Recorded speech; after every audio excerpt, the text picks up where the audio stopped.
mergulhar hoje num dos capítulos mais curiosos e fascinantes da história entre artistas e fãs. O projeto Armipedia, do BTS. Uma iniciativa que, sério, transformou a memória coletiva numa aventura global. Pensa só nessa pergunta. E se para entender o passado de um grupo fosse preciso participar de uma caça ao tesouro que atravessa continentes? Pois é, foi exatamente essa a premissa que fez o Armipedia ser algo muito, mas muito maior do que um simples arquivo. Então, o que era exatamente o Armipedia? Bom, na sua essência, era uma enciclopédia digital. Mas o mais incrível mesmo era como ela foi construída. Não foi pela empresa, não. Foi pelos próprios fãs que precisaram literalmente desvendar o passado um dia de cada vez. Ok, vamos entrar nos detalhes do que foi essa iniciativa. Lançado lá em 2019, o projeto foi, na verdade, uma baita celebração dos primeiros 6 anos de carreira do grupo. Era um jeito de olhar para trás e registrar tudo o que aconteceu. E a escala disso era uma coisa absurda. A gente está falando de 2.080 dias. Cada um dos dias da carreira do grupo, desde a estreia, virou uma página em branco, um quebra-cabeça que a comunidade global de fãs precisava resolver. E isso nos leva para a parte mais legal. Como é que esse arquivo gigantesco foi construído? Não foi só com cliques, não. Foi com exploração no mundo real mesmo. O processo todo era um ciclo bem engenhoso, com 4 passos. Primeiro, tudo começava com uma data específica. Isso levava à busca por um QR Code físico no mundo real. Uma vez que alguém achava e escaneava, esse código destravava um conteúdo oficial exclusivo. E aí vinha a parte mais importante. A comunidade inteira era convidada a adicionar suas próprias memórias àquela página, criando um registro totalmente colaborativo. E quando a gente fala escondidos pelo mundo, é literal. Sério, os códigos apareceram em murais de arte de rua, dentro de cafés, em banners, em universidades e até em pontos turísticos super famosos. O jogo estava rolando em todo lugar ao mesmo tempo. E é aqui que a gente vê a dualidade que fez o Armipedia ser tão especial. Não era só uma linha do tempo oficial, sabe? Era tipo um diário vivo, com 2 perspectivas contando a mesma história. Do lado oficial, a empresa liberou verdadeiros tesouros.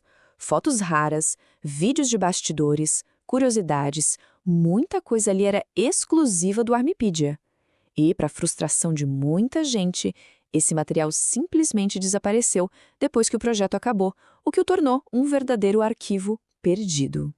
E do outro lado, em contrapartida, tinha o coração do projeto, as contribuições dos fãs.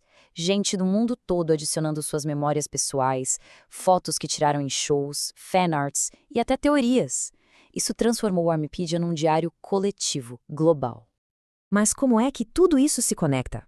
A verdade é que o Armipedia foi muito mais do que um arquivo. Ele foi um verdadeiro marco sobre o poder da colaboração e sobre o que uma comunidade engajada consegue construir quando trabalha junto. E olha, nada resume melhor o espírito do projeto do que o slogan oficial: registre cada dia do BTS, junto com o ARMY. A ideia de que todo mundo era coautor da história estava ali desde o comecinho. E só para ter uma dimensão do alcance disso, as buscas pelos QR Codes rolaram em 66 países. 66! Incluindo aqui no Brasil, claro.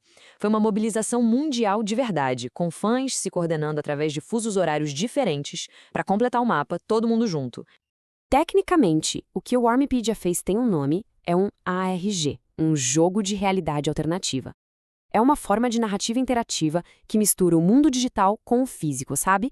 E foi uma aplicação simplesmente brilhante dessa ideia, transformando fãs de espectadores passivos em participantes ativos na construção da história do grupo.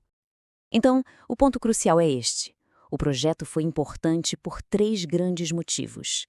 Ele promoveu uma mobilização global que a gente nunca tinha visto, permitiu que a história fosse escrita de forma colaborativa e, acima de tudo, fortaleceu de um jeito imenso o vínculo entre o grupo e seus fãs. Mas tudo isso nos leva a uma questão importante. Se foi um projeto tão grande, qual é o legado dele hoje? Especialmente quando a gente lembra que ele era temporário. A pergunta que muita gente que descobre o projeto hoje se faz é: tá, mas dá para acessar todo esse tesouro? Olha, a resposta é bem direta. E para alguns, um pouco triste. A resposta é não. O Armipedia foi desde o princípio pensado como um evento com data para acabar. Lançado em fevereiro de 2019, ele existiu como uma experiência viva por apenas alguns meses.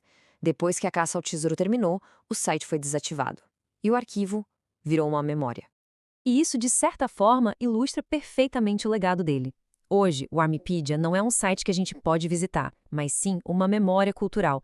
Ele representa um momento único de colaboração, um arquivo perdido de conteúdo raro e, talvez o mais importante, um modelo de como a interação entre artista e fã pode ser inovadora e profunda. E para fechar, fica uma reflexão. O Armipedia foi um experimento fascinante que nos deixa com uma pergunta muito atual. Num mundo onde a nossa história é cada vez mais digital, quem é que escreve essa história? E quem é que a preserva?